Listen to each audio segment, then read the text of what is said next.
olw'omukisa omukulu gwampadde okussa ku lutambi okubikkulira okukulu ku geyeena okw'omukyala gwe bayita Catherine Mary Baxter abeera mu kibuga Michigan eky'omu Amerika.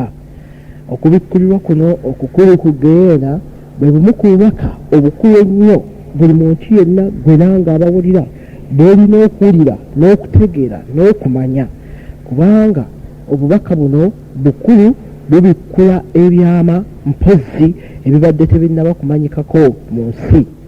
Obubaka buno bwe nabufuna Omwoyo Omutukuvu n'anningamya okubukyusa mu lulimi oluzaaliranwa Oluganda gwe nange abawulira tusobole obutegeera. Amannya gange bampita Ssekajja Leonard nga ndi mu kkanisa eya Namende Christian Fellowship awo Emmengo ekulemberwa Omusumba Simeon Kayiwa. Okubikkulirwa kuno si kwange, kwa mukyala ono Catherine Mary Baxter, era kutandika bwe kuti. Neebaza Katonda olw'omukisa gwampadde okussa ku lutambi ekitabo kyange ekiyitibwa Okubikkulirwa okukulu ku geyeena. Obubaka buno bwampeebwa Mukama waffe Yesu Kristo yennyini, era nga bwaluŋŋamizibwa Omwoyo Omutukuvu. Mukama yandaga geyeena. Mikwano gyange, Katonda waffe aweebwe ekitiibwa n'obuyinza bwonna. Nsaba nti obutambi buno bubune ensi yonna okusumulula abawambe. Mukama waffe yandaga agatendera n'obutendera bw'okubonaabona n'okutulugunyizibwa okuli mu geyeena. Yandagira n'okubikkulirwa okukwata ku nsolo, ebitundu ebimu eby'eggulu, era n'ekyo ekituuka ku baana abato bwe baba nga bafudde. Era yandaga okubikkulirwa okukwata n'abaweereza ba Katonda abava mu nsi nga tebakulondedde kuyitibwa kwabwe. Ekigambo kya Katonda yakizza bujja gye ndi nsobole okukikutuusaako mu kubikkulirwa okw'obuzibwa mu Mwoyo Omutukuvu. Ebigambo bino by'ogenda okuwulira weebiri era bya mazima. Ebigambo bino bya Katonda olw'okusumulula abasibe era n'okukyusa abantu bangi bave mu kizikiza okujja mu kitangaala. Mukwano gwange, singa osobola okulaba emyoyo egibengeereza mu ddiro ly'eggeyeena buli lunaku, ddakiika ku ddakiika, ssaawa ku ssaawa, wandibadde weekaabirako n'okyawa geyeena n'ekibi. Mu Bayibuli okubikkulirwa essuula ya 20 okuva ku lw'ekumi okutuuka ku lw'ekumi-n'ettaano, geyeena eyogerwako ng'ennyanja ey'omuliro. Mu Lukka essuula y'ekumi-n'omukaaga ennyiriri 22 okutuuka ku 24, geyeena eyogerwako ng'ekifo eky'okubonaabona. Mu Makko essuula y'omwenda ennyiriri 43, geyeena ekyogerwako ng'ekifo eky'okuzikirira omuli omuliro okutazikira era omutaggwa nvunyu. Nze nali sisobola kuteebereza mazima ga muliro gw'e geyeena okutuusa Katonda lwe yantwalayo. Mukwano gwange, natambula ne Mukama waffe Yesu mu geyeena. Mu Matayo essuula ya 25:3 nawe woogera ku geyeena. Okubikkulirwa essuula y'e14 olw'ekumi wagamba nti geyeena kye kifo aboonoonyi n'abatakkiriza bonna gye banywera ku kikompe ky'omwenge gw'obusungu bwa Katonda. Ate okubikkulirwa 14 essuula y'e11 kyogera ku geyeena ng'ekifo omuli omukka gw'okubonyaabonyezwa kwabwe gye gunyooka emirembe n'emirembe. Mukwano gwange, waliwo Katonda mu ggulu eyatonda ebintu byonna. Oyo yatonda ggwe na buli muntu yenna yali atambulidde ku nsi kuno. Katonda oyo nno mutukuvu, wakwagala, butuukirivu na bwenkanya. Katonda oyo era Katonda wa busungu ng'awolera eggwanga buli kibi n'omwonoonyi. Yakyawa era tasemberera kibi. Katonda nno kati alagira abantu bonna okwenenyeza ddala amazima ebibi byonna era n'okukkiriza omwana w'omu yekka Yesu Kristo omulokozi. Yesu oyo Kristo yava mu ggulu n'azaalibwa embeerera Mariyamu. Yali mutukuvu obulamu bwe bwonna era n'afa ku musaalaba e Gologoosa n'ayiwa omusaayi gwe ogw'omuwendo omungi olw'okunaaza ebibi by'ensi. Yesu yekka ly'ekkubo erituuka mu bulamu obutaggwaawo. Bino mbyogera eri abo abatannalokoka. Mukwano gwange, olina okutabagana ne Katonda. Tulina okufa ku ebyo abantu bye balowooza era bye bagulumiza, tusobole okuba abaana ba Katonda ab'amazima. Mukama yajja omwoyo gwange mu mubiri n'antwala mu geyeena awamu naye. Natambula ne Yesu okuyita mu bintu by'ogenda okuwulira. Limu bwe nali nsaba mu mwoyo mu maka gange Michigan, omwoyo wa Mukama n'anzikako. Namanyirawo nti Katonda yali agenda kumbikkulira ebintu ebikulu ebyo eby'ebizibu ennyo. Mukama mu kumpita emyaka mingi egyali giyiseewo yandabikira ng'ajjira mu kifaananyi ky'okutangalijja okw'amaanyi. Ekiseera kino zaali essaawa nga 8 ogw'ekiro. Ekitangaala eky'amaanyi ne kirabikira emabega w'obuliri bwange. Okutangaala bwe kwaggwaawo ne ndaba Mukama waffe ng'ayimiridde mu kifaananyi ng'omuntu. Amaanyi ge amaaso ge gaali ng'omugga ogutangalijja ogutaggwaawo. Era ero y'engeri gye yandabikirangamu. Yagolola omukono gwe gye ndi awo ng'ekitangaala bwe kyalabikira n'aŋŋamba nti jangu ogende nange. Era bwe yampita bw'ati amangu ago omwoyo gwange ne guva mu mubiri naye omubiri gwange ne gusigala nga gugalamidde ku kitanda nga gugalamidde ku kitanda. Nga ndi kumpi ne Yesu nalaba omubiri gwange nga gugalamidde kumpi n'omwami wange nga nninga eyali yeebase. Yesu yakyuka n'aŋŋamba nti totya, kubanga njagala ogende nange mu buziba bw'eggeyeena era osobole okuwa ensi amawulire gano. Mu lugendo luno lwonna Yesu yali nange.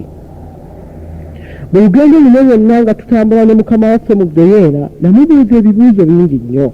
N'aŋŋamba nti jangu muwala wange. Era bwe yayogera bw'atyo ekisenge kyange ne kifaanana ng'ekidduka nga kyeyongera emabega. Twayita mu kasolya k'ennyumba era bwe nakyuka okutunuulira famire yange emabega, Yesu n'aŋŋamba nti totya, kubanga okwetooloola ennyumba yo yonna ntaddeyo bamalayika abakuuma abaana bo n'omwami we. Yesu nate n'aŋŋamba nti muwulire mmwe abantu b'omu nsi, muve mu kutya abantu wabula mutye Katonda era mubeereyo ku bubwe yekka, kubanga ye yekka asobola okusuula emyoyo gyammwe mu ggeyeena so si sitaani. Mukkirize ebigambo bino bw'ayogera Mukama, kubanga obujulizi buno bwesigwa era bwa mazima, kubanga n'amaanyi ag'ekizikiza kya mazima weegali era n'emisango gya Katonda gya mazima. Nze mulyango bw'ayogera Yesu, tewali ajja eri Kitange wabula ng'ayita mu nze. Wulira ebigambo by'obunnabbi kubanga ye Mwoyo wa Katonda. Agamba nze Mukama era nsonyiwa.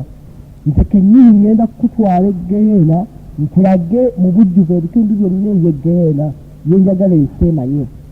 Nja kukulabikira emirundi mingi nkutwala eggeyeena olw'okuwandiika ekitabo n'obutambi bw'enjagala bitambule bibune ensi yonna, olw'okulabula era n'okuleetera abantu bange bangi ey'okulokoka.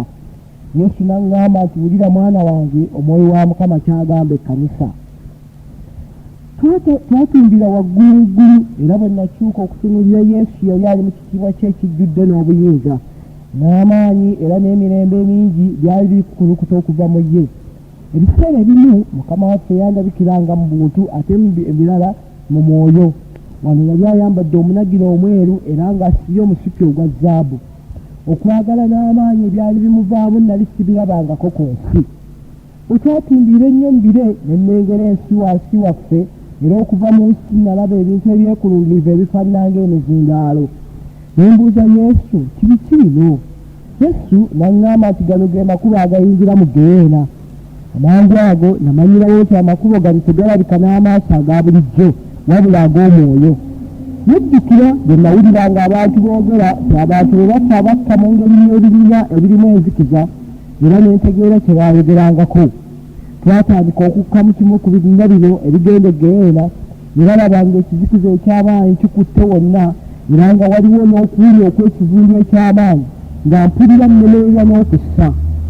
Okwetooloola ekinnya kino waali wajjudde emyoyo egyali ginywezzeddwa mu nsi nga giri mu ntaana ate nga gisobola okutambula wabula nga ginywezeddwa n'amaanyi ga sitaani emabega w'obulinya buno.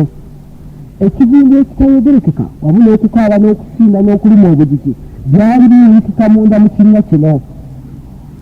Mukwano gwange, singa Yesu teyali nange tandibadde wano leero okubabuulira ku kubikkulwa kuno okukulu okw'eggeyeena. Emyezi emibi gyandabikira nga gyali giri ku bunkenke okuwandibwa ku nsi naye obubi obutayogerekeka nga bwetoolodde wonna gattako okwaziirana n'emirango egy'okufa ate bino byonna nga byetabudde n'ekivundu eky'amaanyi ekyali kindeetera n'okuziira nga biri wonna. Eraawo nali mu kutegeera n'okuwulira kwange kwonna nandibadde nga nali mu mwoyo. Mazima Mukama Katonda affe alina amaanyi gonna mu ggulu ne ku nsi. By'ogenda okuwulira mukwano gwange tebisanyusa n'akatono. Ebiweebwa eby'ennaku byali bibunye wonna ne tutuuka ku nkomerero y'ekinnya kino. Ebiweebwe okusinda n'okukaaba n'okuluma obujiji by'otowulirangako nga mbiwulira bijja gye tuli okuva mu kinnya ekyayo ekikwafu ennyo ekyakiri mu maaso. We twali waali wonna weetooloddewo entiisa ey'amaanyi, okutya n'okufa era n'ekivundu eky'emibiri egivuuze nga kibunye wonna. Ndiyimiranga n'okwazirana kw'abafu kwali wali. Empewo y'obubi yali ng'efuuwa bulala, era mu maaso gaffe waliyo amaanyi amalala amabi agaali gatwerekedde. Okubyasa n'agafaananyi agalaga agantu agabi byali biteevuunya mu kizikiza. Nalabayo n'agasota aganene nga gateevuunya wano na wali, ensisi nga teyogerekeka. Emiranga n'okukaaba okwekojjusa byawulikika wonna mu bunnya. Yesu n'aŋŋamba nti geyeeno eri mu masekkati g'ensi, era nti eri mu ngeri ya mubiri nga Katonda bw'alina omubiri gw'abakkiriza ku nsi, n'eggeyeena bw'etyo gwe mubiri gw'abatakkiriza. Yesu n'addamu nate okukiggumiza nti geyeena teyatondebwa b'abantu, wabula yatondebwa Setaani ne bamalayika be. Twatambula ne tuyingira mu kitundu eky'ebugwanjuba obwa geyeena, nga gye tugenda ntiisa njereere n'ennaku etayogerekeka. Muganda wange, emyoyo emibi n'emyoyo gy'abafu mingi nnyo mu maaso gye tugenda, naye ngenda kukuwa amaanyi n'obukuumi okusobola okubiyitamu. Bingi ku byogenda okulaba bijja kulokola bangi ku nsi bawone okujja wano. Bino bya mazima. Gwawulira bino, eno y'eriba enkobero y'obulamu bwo bw'okisalawo okukola ebibi n'otolokoka mu nsi. Yesu n'aŋŋamba nti naye tuta, kubanga nze ŋŋenda kubeera naawe ebiseera byonna, kubanga era nze nagamba mu kigambo kyange nti siriteeka so sirikwabulira n'akatono.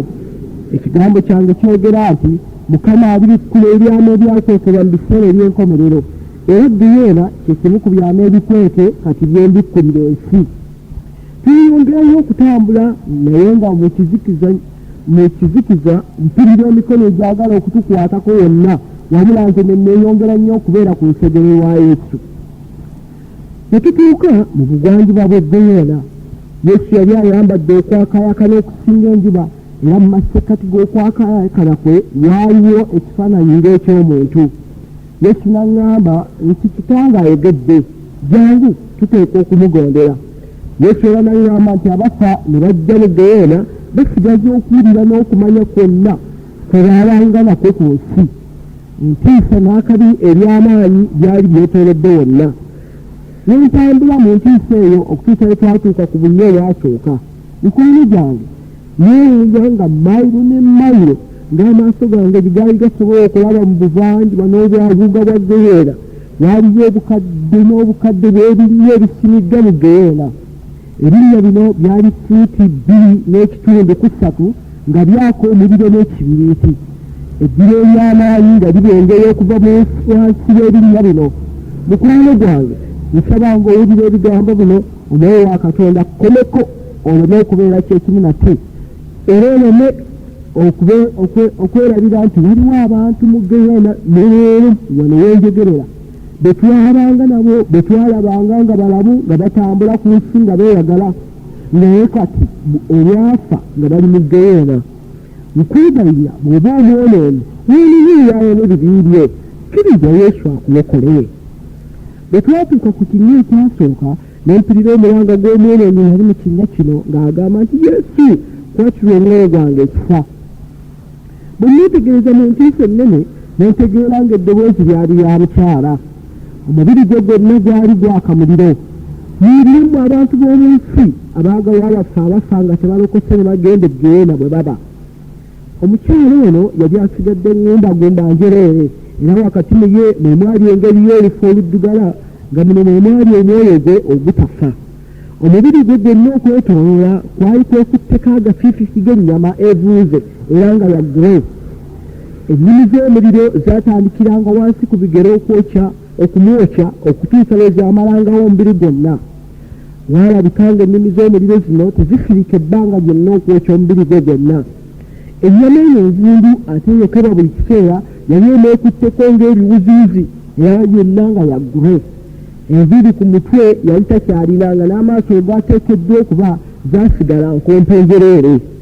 N'omukwano gwange, omuntu oyo yali ategeerera ddala bulungi. okusinga n'okukaaba okw'okwejjusa ebyali biva mu mukazi oyo nga tebirejjeka. Yesu n'amutunuulira n'amaaso agajjudde okusaasira okungi. Yesu n'ankyukira n'aŋŋamba nti mwana wange oli eno nange leero eyo olwaleero okujulira eri ensi ekibi kwe kufa era nti geyeena gy'eri. Nekkaanya omukyala ono era laba n'endaba envunyu nga zitevunyiza mu ŋŋumbagumba ze kyokka ng'omuliro teguzitta. Ono n'ezijjukira ekyawandiikibwa ekigamba nti n'envunyu zaayo mu geyeena tezijja muliro, ekiri mu Makko essula y'omwenda olunyirwana mu omwenda. Yesu n'aŋŋamba nti envunyu ezo azimanyi nti zimuteevuunyako era aziwulira wonna nga zimutambula. Nenkaaba nti ayi Mukama saasira.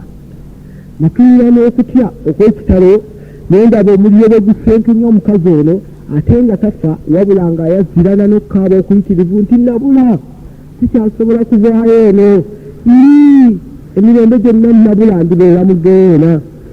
Nenkaaba n'eddoboozi ddene nti Mukama Yesu nga kyantiisa okubeera mu geyeena, kubanga amaaso gange nga gye gaali gasobola okulaba waaliyo emyoyo miliyoni ne miliyoni egyali gijjiira mu muliro gwe geyeena.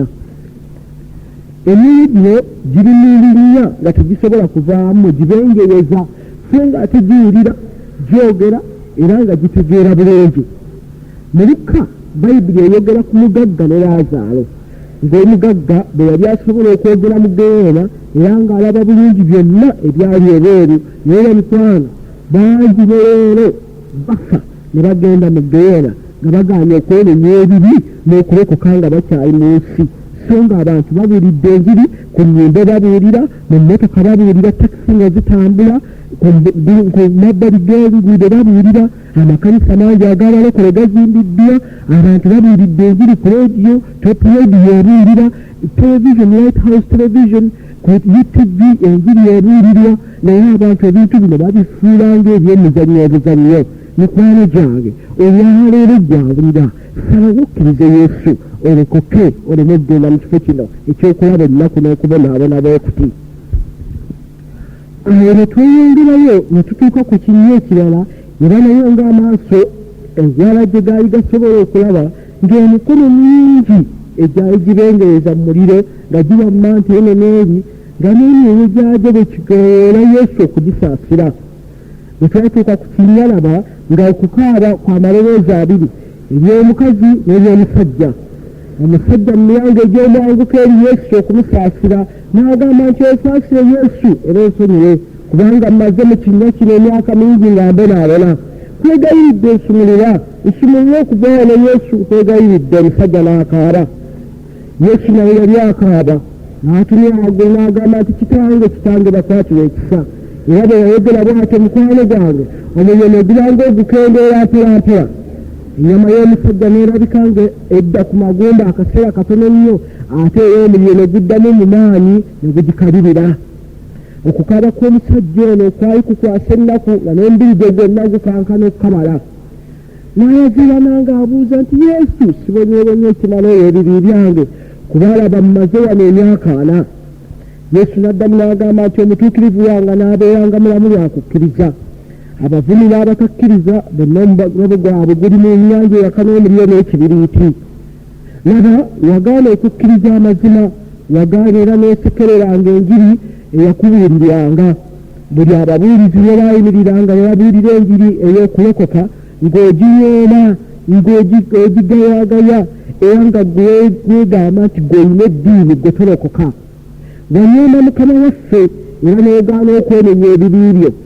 Kitange yakuwa emikisa mingi egy'okwenenya n'okumuweereza kyokka n'ogaana. Obulamu bwange bwaweerwayo ku musaalaba ku bibyo osobole okwenenya ebibi era obe mulamu ku bwa Katonda. N'omusaayi gwange nagwo gwaleka ku lw'ebibi byo osobole okulokolebwa obutajja mu kifo kino eky'entiisa. Kale singa wampuliriza ng'okyali mulamu. Yesu n'akaaba. Mmanyi Mukama wange, mmanyi era kaakano Mukama neenenya omusajja bwe yaddamu. Too late, the judgment is already set. Yesu n'amuddamu nti ekiseera kyayita era n'omusango gwaggwadde okusala. Bwe bityo ebigambo ebyo kibyali bitegeeza mu Luganda. Naye Mukama omusajja n'alaajana, baganda bange bangi nabo bali eyo ku nsi, ate nabo booneeni era baagaana okwenenya. Nzikiriza nzireyo ku nsi mbalabule baleme okujja mu kifo kino ekirimu okubonaabona okungi bwe kuti. Yesu n'addamu nti balina abalonderanga abasomesa, ababuulizi b'enjiri, ababuulira ku ttivi, ababuulira ku leediyo, ababuulira ku luguudo, ababuulira emyoyo gimimu emyoyo, abaawule, abakadde b'amakanisa, bannabbi, era n'ababuulira mu ngeri enjiri mu ngeri endala nnyingi nnyo, abamu bazannya buzannyi. Ono omusajja yasunguwalira n'atandika okukolima nga bavoola. Mu ntiisa ey'ekitalo nendaba ennimi z'omuliro ez'amaanyi nga zookya omusajja yenna okumumalayo obumazi. Tewaali nseko yadde omusaayi, okufa nga kwe kwetoolodde yonna. Yempogganira wadde nti Yesu, eno entiisa nga mpitirivu. Yesu n'aŋŋamba nti Geyoona ky'amazima gy'eri era n'emisango gyange gy'amazima. Kale abantu bange mbaagala niye ntandika butandikwa ku ntiisa gy'olina okulaba. Ekyaliyo ebirala bingi, jangu ngoberera. Ne tugenda ku kinnya ekirala era labanga mulimu omuntu omutono ennyo. Mangu ago ne mmanya nga yali mukyala era nga yali wa myaka 8. Simanyi ngeri gye namanyamu myaka gye, weyala ate omuliro gwe ogwali gwokyamu omubiri gwe ate ye yali yanjawulo nnyo. Naye kimanya nti ennyanja y'omuliro yateranga okukukiranga sayidi omukyala ono gye yali. Bwe natunira bwe nti naye ndaba ng'omuliro gumwokya kungulu ne munda era nenjagala n'okumusika ave mu muliro Yesu amusaasire. Ayi Mukama, eno entiisa nga nnene nenkaaba. N'amaanyi ganzigwamu olw'entiisa ey'Geyoona. Okubonaabona kwe nalaba eri tekukoma. Muli munda yange ne ndowooza nti singa abantu mu nsi bamanyi obubi n'entiisa ey'Geyoona, tewandibadde muntu n'omu yeegomba kujja wano. Okusinda kw'omukyala ono kwali kukwasa ennaku. Yesu n'amanya ebirowoozo byange n'aŋŋamba nti mwana wange, abantu ababeera wano baba n'okuwulira n'okulowooza kwe kumu nga bwe baalina nga bakyali ku nsi. Baba bajjukirira ddala ab'eŋŋanda zaabwe ne mikwano gyabwe, abo be baanywanga nabo, be baatambulanga nabo, be baayomolanga nabo, be baakolanga eby'effujjo mu nsi era nga bejjusa nti baalina ekiseera okulokoka n'okumpeereza kyokka nga baagaana bugaanyi. Bwe batyo balibeera wano e Geyoona emirembe gyonna nga babonaabona. Naddamu n'entunuulya omukyala ono nga ndaba nga yalina okugulu kumu era nga envunyu zikubye ebituli mu magumba ge. Mukama Yesu, ate kino kyajja kitya ne mbuuza? Yesu n'anziramu nti omukyala ono bwe yali ku nsi yali ala kkookolo ow'okugulu.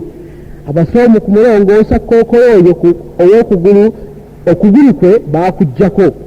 Omukyala ono yatandika okunnenya n'okunsunguwalira ng'asunguwalira Katonda era wamu olw'okunenya n'okusunguwala kwe yasunguwalamu okuva mu lubereberye yali mulokole n'ava ne mu bulokole mbu yali anyiize nnyo. Nagezaako okumuzza n'agaana era bwe yafa n'ajja wano omukyala we yatandikira okulaajana nti Yesu esonyiwe. Kale singa nakkiriza nga nkyali ku nsi, emiranga n'okusinda kwe nga tebyogerekeka. Yesu, kale singa nakkiriza ne neeninya nga obudde tebunnayita. Katonda wange nnyamba, kubanga ndi bulumi obuyitirivu ate nga mbonaabona nnyo. Sisobola kufa ate era mpaawo obuwummuliro. Katonda wange, omwoyo gwange gulina ebitayogerekeka. Yesu n'addamu nti bulijjo nakugambanga nti vva ku bubi okole obulungi, noonya emirembe era ogigobererenga. Ogaanira ddala okusonyiwa abalala yadde okukkiriza n'olokoka.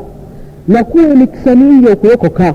Ettima, obujja n'obusungu byayinga mu mutima gwo n'ogaana okwenenya yadde okubimpanze oba okunsaba nze mbikuggyeko.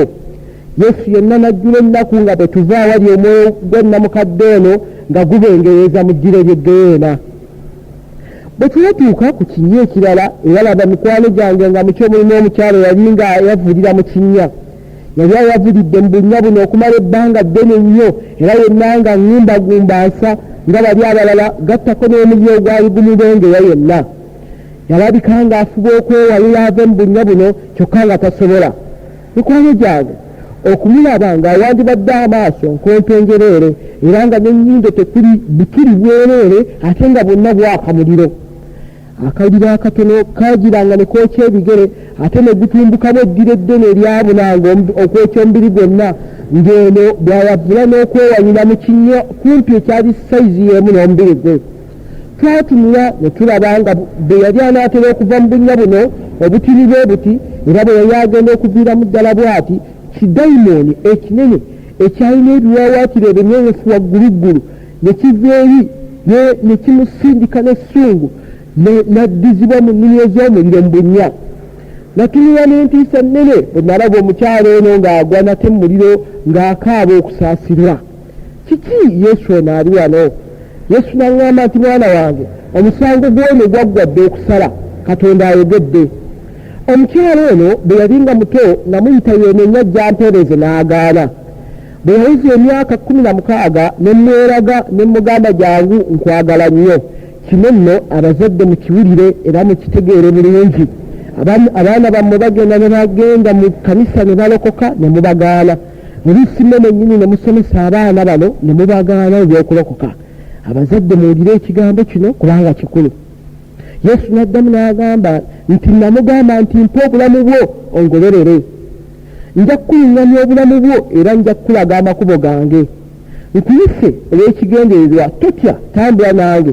Beera mukkakkamu, omwegendereza, ow'ekisa, asonyiwa era otegeere okwagala kwa Katonda.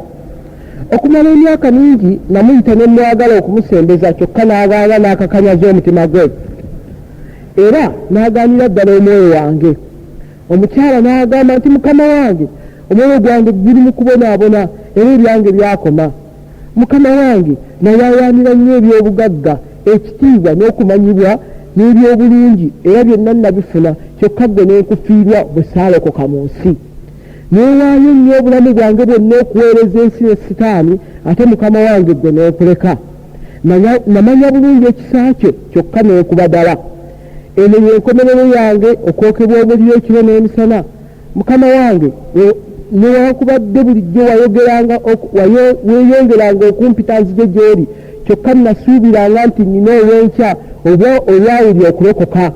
Buli lwe nawuliranga enjiri ng'abaawule bagibuulira oba ababuulizi b'enjiri nga ŋŋamba nti kasita ninayo olw'enkya oba olwawuli ndirokoka. Ne ndowooleza ddala nti nsobola okuweereza Sitaani n'ensi ne neenenya nga ndi kumpi okufa. Naye mukama wange nga kuno kwonna kwali kwerimba kunene. Olumu banzita era omwoyo gwange ne gwesanga wano. Nga kyali kyonnaku okuwulira emiranga gy'omukyala eno nga yeegayirira mukama waffe. Era mangu ne ndowooza emirundi emingi naffe gye tujeemeramu Katonda. Ne nkaaba nti awe Mukama onsaasire. Emmeeme yange n'erinnya nnyo nga ndi kumpi ne Yesu. Tweyongerayo okuva ku kinnya twagenda twogeranya emyoyo egiri eggeyeena. Okufa, okuwunya, ekivundu n'ekibi nga byetooledde wonna. Yesu n'aŋŋamba nti jjukira mwana wange nti mu ggeyeena mulimu emitendera mingi egy'okubonaabona era n'ebinnya bingi. Kino kitegeeza abantu bange abali ku nsi. Mujjukire nti miliyoni ne miliyoni z'abantu abali kati eggeyeena, ate n'abalala bangi abali mu lugendo olugendayo. Omuliro n'okufa byetooleddeyo era ku lunaku olw'omusango okufa n'eggeyeena biri kasukwa mu nnyanja eyakawo omuliro n'ekibiriiti, nga kuno kwe kufa okwokubiri. Bwe natunula mu maaso ga Yesu nga yenna ajjudde ennaku n'okusaasira okungi, kyali kimunakuwaza nnyo emyoyo gino gye yabonaabonera ku musaalaba n'awaayo obulamu bwe girokolebwe okuyita mu kubuulirwa enjiri nga gibonaabonera bwe gityo wano eggeyeena. Kwe kwikyukira n'omukwano omungi n'ayogera mpola mpola nti mwana wange, kitange yawa buli muntu ali ku nsi okusalawo okumuweereza oba Sitaani. Katonda ggeyeena teyagikolera bantu wabula Sitaani ne bamalayika be. Era ye Sitaani omulimu gwe asendasenda bangi bonna abali mu nsi okumugoberera bakole ebyekizikiza. N'olwekyo abantu balina okulondawo ani gwe banaaweereza. Wulira era ojjukire ebigambo bino mu nnaku ezijja nga bwe nkulambuza eggeyeena. Wulira kye ŋŋamba, nze nina amaanyi gonna mu ggulu ne ku nsi ne wansi w'ensi. Waliwo ebiseera by'ojja okuwulira ng'alekeddwa naye sijja kukuleka. Awamu emyoyo emibi egy'eno gijja kutulaba ate awalala byonna tebijja kutulaba. Waliwo ebyo bye ŋŋenda okukukkiriza okuyitamu n'okulaba naye sijja kubibikkulira bantu balala ku nsi kubanga gwe walondebwa lwa kigendererwa kino. Nsaba Katonda amazima gano gababikkulirwe era musumululwe era ku lunaku lw'olwomusango ebitabo bwe bibirikulibwa oyo wabule wo omu ku mmwe awulira ebigambo bino ayinsongamu olunwe n'aŋŋamba nti saamubikkulira ku muliro n'ebintu ebikwata ku geyeena. Emizimu n'emyoyo emibi egya buli ngeri n'egya buli sayizi twagiraba nga tutambula mu geyeena nga gigenda gyogera. Yesu yansobozesa awamu okuwulira ku mboozi gye gyali gyogera. Omuzimu ogumu gwali guwa ebiragiro eri emirala emitonotono egyali mu maaso gaffe. Yesu n'ampeenya n'aŋŋamba nti wulira kye gyogera olwosobole okulabula abantu bange abali ku nsi ku myoyo gino emibi, kubanga mu linnya lyange erinnya erya Yesu sitaani agobwa. Bino omuzimu guli omunene bye gwali gugamba emirala, gwagamba bwe guti, mugende mukole obubi bungi ku nsi, muleete emitawaana mingi mu maka, era musukkirize obubi wonna, empeera yammwe munaagifunanga muzze wano. Yesu n'aŋŋamba nti jjukira nti mu linnya lyange mujja kugobanga emizimu, kino kye nayogera mu Bayibuli. Era ezzimu liri eddene ne ligamba obutono nti naye mwelinde nnyo abo abamanyi erinnya lya Yesu abaalokoka era abalina amaanyi okubagoba. N'agigamba nti mutulugunye nnyo abo abatali balokole, mugende mu maka gaabwe ne mu mikwano gyabwe batulugunye nnyo, wabula mujjukire nti waliwo n'emizimu emirala gye nneetuma egyabasooka